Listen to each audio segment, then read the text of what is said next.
मित्रमैत्रिणींनो नमस्कार. शिंदे गटाचे आमदार संजय शिरसाट यांच्या बॅगमध्ये नेमके पैसे होते की कपडे होते?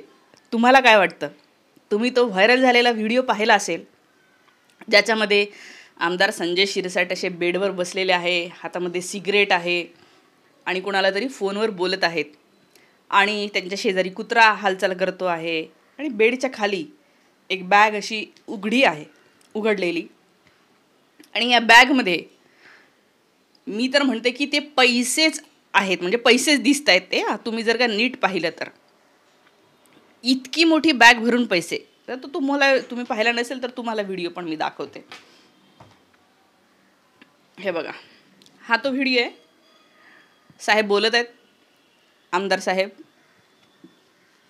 ठीक आहे, आता याला आवाज नाही आहे, कुठलाही आवाज आपण देऊ शकतो, पण तुम्ही बघा नीट. हे बघा, ही रूम आहे. हे बघा, ही बॅग आहे एक, आणि एक दुसरी बॅग आहे जिथे तुम्हाला दिसेल आता पैसे एका बॅगमध्ये पुढे. हे बघा, ही बॅग. हे बघा, हे बघा. परत एकदा आपण शेवटचं बघूया, म्हणजे आपल्याला नेमकं कळेल की काय आहे. एकदा नीट बघा तुम्ही, आता येईलच. हे बघा, ही बॅग. हे बघा, हे पैसे. आता इथे ढळढळीत दिसतंय. लागल्यास तुम्ही तो ओरिजिनल व्हिडिओ बघा. यूट्यूबवर संजय शिरसाट असं टाकलं, व्हायरल व्हिडिओ टाकला तरी तुम्हाला तो मिळेल. आता ह्याच्यावर शिरसाटांचं म्हणणं आहे की पैसे नाही आहेत, ते कपडे आहेत. साहेब, तुम्ही पैसे नाही आहे हेच म्हणणार आहात, तुम्ही कसं काय म्हणणार ना ते पैसे आहे? कारण असे इतके पैसे जवळ ठेवणं, कॅशमध्ये ठेवणं हे इल्लिगल आहे, हे ठेवताच येत नाही. त्याच्यामुळे तुम्ही असले तरी सांगू शकत नाही. आणि असले तर असले म्हणायला तुमच्याकडे तेवढी नियत नाही आहात.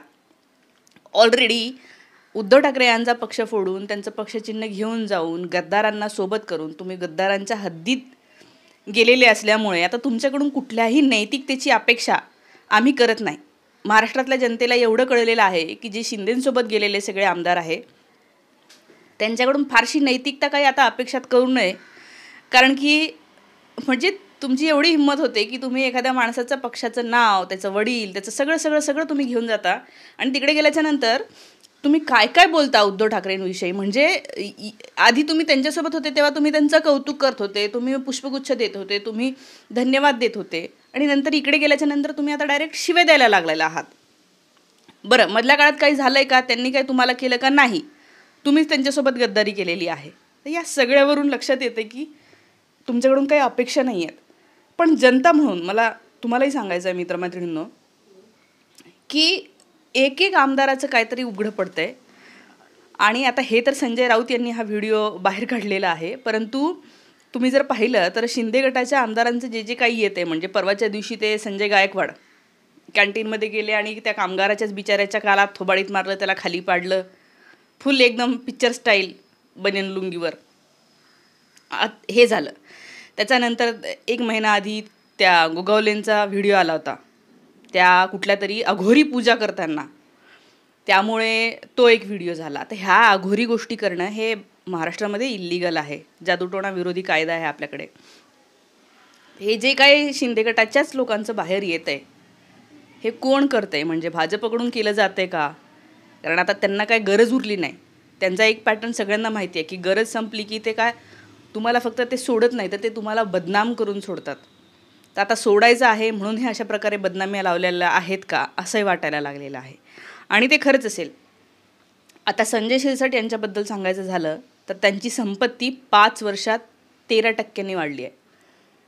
आणि त्यांचा पगार जर पाहिला, आमदारकी म्हणून पगार जो असतो 1-1.5 लाख रुपये काहीतरी येतात आणि बाकीचे सगळे अलाउन्सेस असतात. त्याच्यामध्ये खर्चच झाला तर काही उरत नाही असं फारसं, बरं का. पण यांची संपत्ती जर तुम्ही पाहिली तर 5 वर्षात 13% वाढली आहे. आणि संपत्तीचा जर आकडा सांगायचा झाला तर 2019ला त्यांच्याकडे 1,21,00,000 रुपये होते. 2024ला ते 13 कोटी झालेत.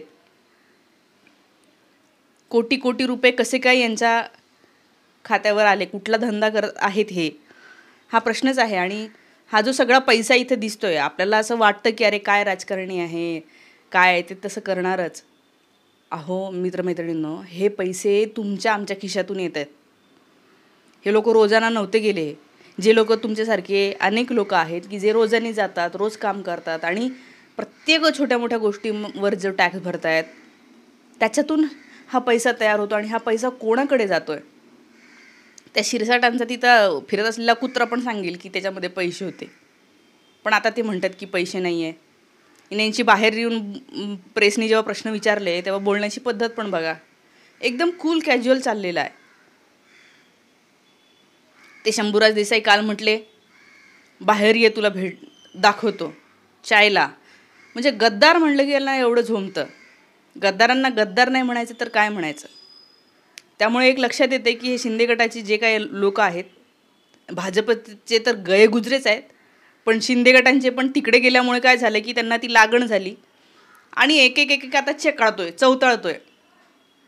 आपल्याला राज्य म्हणून अशा ठिकाणी न्यायचं होतं का? आपल्याला राज्यव्यवस्थेमध्ये खरोखर प्रामाणिक लोक पाहायचे आहे आणि मला असं वाटतं की त्याच्यासाठी आपण सगळेजण लढत राहू. मी हे जे काय करते, मी जे काय व्हिडिओ बनवते त्याचा उद्देशसुद्धा हाच आहे आणि त्यामुळे माझी इच्छा आहे की आपल्या सगळ्यांनी या सगळ्या गोष्टीमध्ये सोबत राहावं. माझं व्हॉट्सॲप चॅनल आहे ते जॉईन करा, इंस्टाग्राम, फेसबुक इकडे तिकडे सगळीकडे तुम्ही हे जॉईन करू शकता.